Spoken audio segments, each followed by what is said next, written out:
In 5 billion years, the sun will die. And when it does, it will eat Earth. This isn't science fiction. This is inevitable. The sun will expand, grow 200 times larger, become a red giant, and swallow our planet whole. Before we watch Earth's final day, hit subscribe because we're covering the death of every planet in the solar system. Mars, Jupiter, Saturn. Which ones survive? Which ones burn? You don't want to miss it. Now let me show you exactly what happens. The timeline of Earth's destruction, step by step. From the sun's first sign of death to the moment Earth is consumed. Starting 5 billion years from now. 5 billion years from now, the sun's core will run out of hydrogen. For 10 billion years, the sun has been fusing hydrogen into helium, generating energy, maintaining perfect balance, gravity crushing inward, radiation pressure pushing outward. Balance. But when the hydrogen is gone, the balance breaks. The core can no longer produce energy. Gravity wins. The core collapses, crushing inward, getting hotter, denser, until it reaches 100 million Kelvin. At that temperature, something happens. A shell of hydrogen around the dead core ignites, shell burning, and produces more energy than before. The sun doesn't dim, it brightens, 10 to 15% more luminous. On Earth, this is already catastrophic. Temperatures rising, ice caps melting completely, oceans heating. But this is just the beginning. The shell burning pushes the sun's outer layers outward, slowly at first. The sun begins expanding, entering the subgiant phase. Over the next billion years, the sun will grow and grow, becoming larger, cooler on the surface, but far more luminous overall. Earth's death has begun. 7 billion years from now, the sun's core reaches critical temperature. Helium fusion ignites, the helium flash, enormous energy release. The sun explodes outward, not as a supernova, as a red giant. The outer layers expand catastrophically, growing, swelling. The surface cools to 3000 Kelvin, deep red color, but the total energy output increases 2,000 times brighter than today. The sun's diameter expands past Mercury's orbit. Mercury is swallowed, consumed, vaporized in the sun's outer atmosphere. The sun continues expanding past Venus's orbit.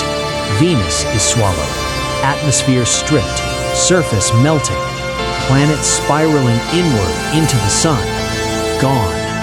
And still the sun grows, approaching Earth's orbit.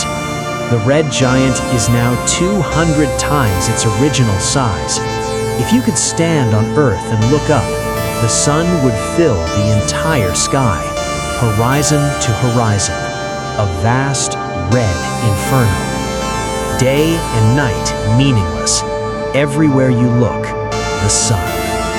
Earth's final billion years. But Earth doesn't survive to see the red giant. Long before the sun becomes a red giant, the sun is 10% brighter than today. Earth's average temperature, 140 degrees Fahrenheit. All ice gone, oceans evaporating. Water vapor creates a runaway greenhouse effect. 500 million years before, temperature 200 degrees, oceans completely evaporated, atmosphere thick with steam, surface baking, all life extinct. 100 million years before, temperature 400 degrees, water vapor escaping to space, atmosphere thinning, Earth becoming a desert world. 10 million years before, temperature 800 degrees, surface glowing dull red, rock beginning to soften. 1 year before, the sun fills half the sky, its outer atmosphere reaching Earth's orbit, atmospheric drag beginning, Earth's orbit decaying. 1 month before, temperature 2,000 degrees, surface liquefying, crust breaking apart, lava oceans covering everything.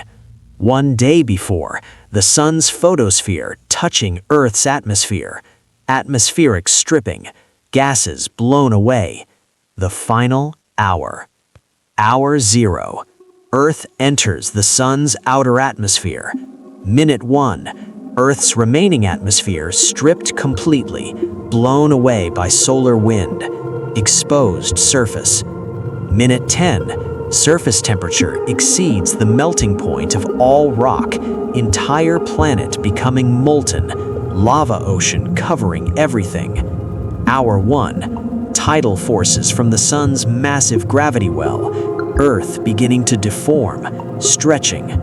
Hour 12. Earth's crust fragmenting, tidal forces tearing planet apart, debris spreading into a ring around orbital path. Day 2. What remains of Earth spiraling deeper into the sun, atmospheric drag pulling fragments inward.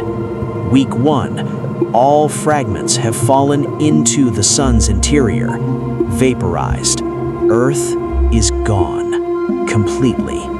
Every atom that was our planet, now part of the sun, the oceans, the mountains, the atmosphere, every fossil, every city, every trace of humanity, vaporized, mixed into stellar plasma, indistinguishable, as if Earth never existed. What remains after? After 1 billion years as a red giant, the sun can no longer sustain helium fusion. The core dies again. The outer layers are ejected. A planetary nebula. Beautiful, expanding shell of gas. At the center, a white dwarf. The sun's core. Earth-sized, incredibly dense. 1 teaspoon would weigh tons. The sun is now dead, a slowly cooling ember. What's left of the solar system? Mars, if it survived, is frozen. Jupiter and Saturn, far enough away to survive, now orbit a dead star. Their moons frozen, dark, no sunlight, just the faint glow of a dying white dwarf. This is the fate of our solar system. This is Earth's inevitable end. Not from asteroid impact, not from nuclear war, not from climate change, from time itself. The universe doesn't care about our existence. Stars die, planets are consumed, everything ends. But here's the thing, we have 5 billion years.